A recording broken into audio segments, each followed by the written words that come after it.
What I'd like to take about 7 to 8 minutes to talk about is how do we take the capabilities that you're going to launch to your customers on an e-commerce site. How do we better manage and control that from a standpoint of understanding the behavior of the digital property? So from a standpoint of your new Dayton Laminate website, the key point is that there's a need for and a very important role for analytics in this process to really give you the data regarding your visitor traffic, your acquisition of customers coming to the site, their behavior, and being able to then refine and optimize your website experience to really maximize the customer service and sales impact of your website, because it really is twofold, particularly in B2B. It isn't just all about revenue on the sales side, it's also about delivering customer service. And oftentimes those can be inquiries on information, price lists, availability of product, and so forth. So it goes beyond just the selling part, but analytics really gives you a view of what is occurring on the website and how you can better manage that overall website.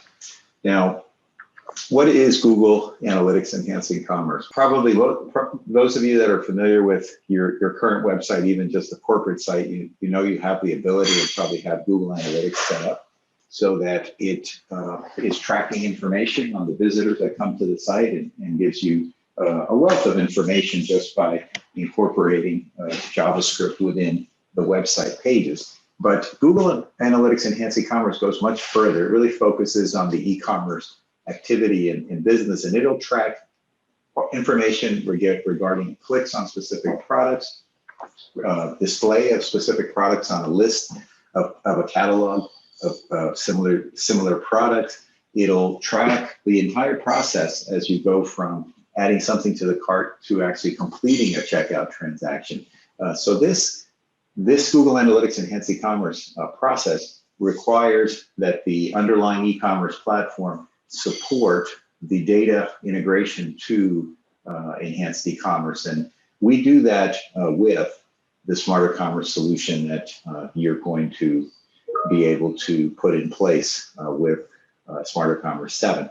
Now, let's take a quick look at what Google Analytics looks like. This is really the home page of the core Google Analytics.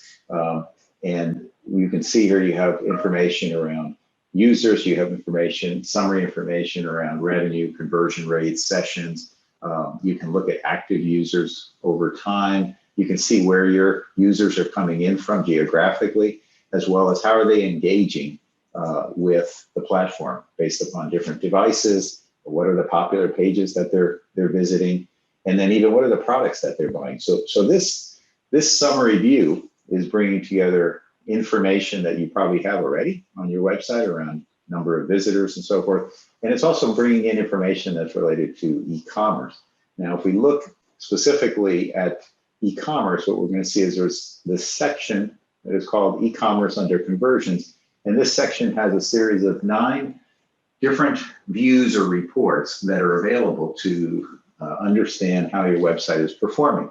And here, for instance, this is the e-commerce overview. And here I can visually and very quickly see the behavior of the website, in this case, the first 4 months of the year. And I can see the behavior, and I can see that in the case of this company, there clearly is some seasonality, right? We're seeing much higher revenue points in the month of January and February, and it starts to kind of tail down as you go into the later months of the year. The more recent months, we can see a summary of revenue that's occurred. We can see conversion rates. They're really strong conversion rates for current customers that revisit the site, because we can see 4.4 for all users, but for new users or new visitors, it's a little bit lower. We can see average order value, and we also can look at information around marketing campaigns. So in this area, one of the things that we saw from Diego is that we have marketing codes that can be used to provide certain benefits. Maybe you provide free freight if the order is over $1,000. Well, that could be a marketing code that's triggering these transactions that we're seeing here. We'll look at this in more detail.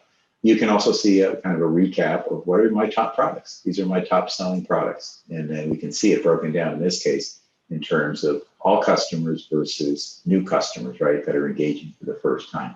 And we can break it down further, see it by brand and so forth. So what this overview is then supported by all of these additional reports that give you more information. So we can see shopping behavior. So it's great that we have visitors to the site, but do they ultimately become JD Edwards sales orders? Okay, so this is effectively 2,570 that have closed and actually made purchases. And we had a total of 58,000 sessions. Now we can see how that all drops off, how customers progress from just visiting the homepage to actually looking at products, to actually adding to cart, to checking out, or beginning the checkout. So they started the checkout, some of them abandoned, but this percent ended up finishing the process. Now you can monitor this over time and see if this is improving or not, which is critical to the success of the website. So you want to kind of minimize the drop off as you go further.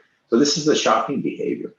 We also have a more granular view at the checkout behavior. So in terms of those 2,500 orders that came in, how many went to order review, how many went to order payment, and then how many converted. So almost everybody that goes to the order payment screen, 95%, they will finish a checkout process. So that's encouraging. Now the question is, why are we losing 38% of customers when they go from order review to payment? So we can kind of analyze this and try to improve this and make the website perform better. So that's an important consideration. If we look at product performance, here we're actually able to see the specific products and revenue, and it breaks it down even further. We can look at unique purchases, we can look at average quantities. We're starting to see more details, a little more granular. We got the cart to detail rate that's occurring here, and then the buy to detail rate as well. So we have a more granular view, and we can see, in this case, the top 10 products, but we can go here, we can get much more detail. And this information is being tracked by Google Analytics Enhanced Ecommerce with our pre-built integration.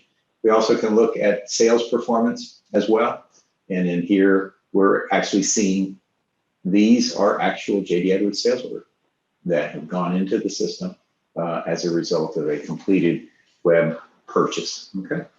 And then product list performance, an interesting one. This is really focused on products appearing on specific catalog pages. So these are specific nodes on the catalog. And we're seeing the kind of actual revenue that's being produced based upon the display of that product on that page. And then we have one more area, which is the marketing area. So as I mentioned before, we saw that we had a lot of revenue from marketing codes. Here we can see the more granular view. What are those marketing codes? So we can see that STDUS is a marketing code used at checkout, or a promotion code used at checkout, or a coupon code is producing the greatest amount of revenue as a marketing code. So the bottom line here is that Google Analytics Enhanced Ecommerce gives you, with SmarterCommerce, a way to manage your website very effectively. And then you have these pre-built views that you will have once SmarterCommerce is implemented. In addition, you also have access to what's called Google Data Studio, which is basically a business intelligence platform similar to Tableau or similar to Power BI. And the big positive of Data Studio is that Google doesn't charge for it. So you have the complete Data Studio platform available to you, and it comes with a series of templates that you can use as a starting point. There's different templates depending on what type of information you're interested in analyzing. And you can use these templates to very easily create different visualizations of the information. So here we're focused on customer acquisition. We got a lot of metrics focusing on that. Here we're seeing more of an e-commerce focused analysis, which can be, it's very different visually than what we saw in the standard Google Analytics reports.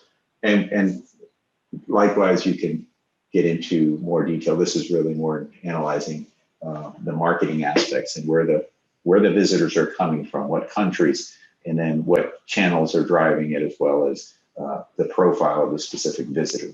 Okay, so the bottom line here is that SmarterCommerce has a built-in integration to Google Analytics Enhanced Ecommerce, and that means that you have a tool to very effectively manage the overall website performance and improve its performance by looking at metrics and analytics to support that.